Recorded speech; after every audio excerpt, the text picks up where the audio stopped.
प्रसिद्ध कवी अशोक नायगावकर कोल्हापूरमध्ये आले होते। यावेळी त्यांनी माध्यमांशी अनेक विषयांवर संवाद साधला। सध्या देशात सुरू असणाऱ्या राजकारणाबाबत त्यांनी खंत व्यक्त केली आहे।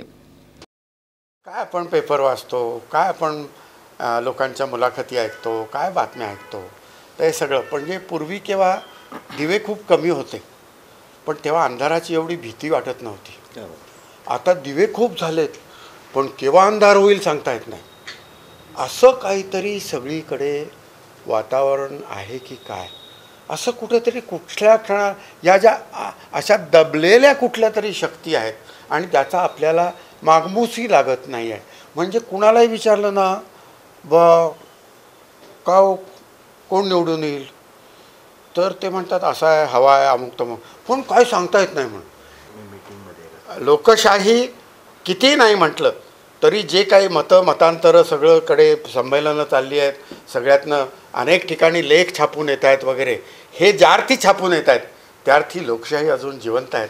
तुम्ही आम्ही सगळे एकत्र चर्चा करतो आहोत, हे एकाच अंगानं जाता कामा नये, पाशवी बहुमत कुठेही येता कामा नये, अशा पद्धतीचं आपण सगळे जो एकमेकांना चर्चा करताना बोलतो, याचा अर्थ असा की लोकशाही ही अशी या देशातनं नाहीशी होणार नाही। कोणीतरी येईल आणि लोकशाही नाहीशी करू नये, ते दिवस आता संपलेले आहेत। तुम्हाला सांगतो, जगातील कोणत्याही शहरापेक्षा आपल्याला कोल्हापूर शहर अधिक आवडतं असं सांगून त्यांनी कोल्हापूरविषयी कौतुक केलं।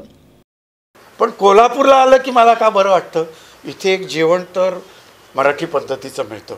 मराठी पद्धतीचं गाव अजून कौलारू वगैरे अशी मातीच्या याच्यात गिलावा केलेली वगैरे अशी घरं मिळायला मिळतात। तर हे सगळं मी 2 दिवस आहे ना, आम्ही खरोखर कोल्हापुरात आलो ना, आणि काल तर पन्हाळ्यावर होतो। म्हणजे मला असं वाटलं मी आता पुढच्या महिन्यात मी युरोपात जाणार आहे, तर युरोपात कशाला जायचं, पन्हाळ्यालाच येऊन राहूया, असं मला खरोखर वाटायला लागलं। पुण्यातील अपघात प्रकरणातील अल्पवयीन मुलाला न्यायालयानं निबंध लिहिण्यास सांगितलं। यावर त्यांनी आपल्या खास शैलीत मिश्किल टिप्पणी केली।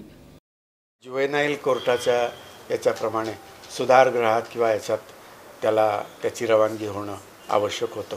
पण आता एकीकडनं आमचा विनोदी स्वभाव आहे, तर मराठी भाषेच्या दृष्टीनं न्यायाधीश एखादा निबंध लिहायला सांगतायत, तर हल्लीच्या मुलांना निबंध वगैरे काही लिहायची सवय नाही आहे, तर निदान न्यायालय तरी आता मला त्या दृष्टीनं मराठी भाषेसाठीच्या उद्धारासाठी काहीतरी प्रयत्न करते असं म्हणायला हरकत नाही, असं विनोदानं उपहासानं उपरोधानं आम्हाला वाटतं।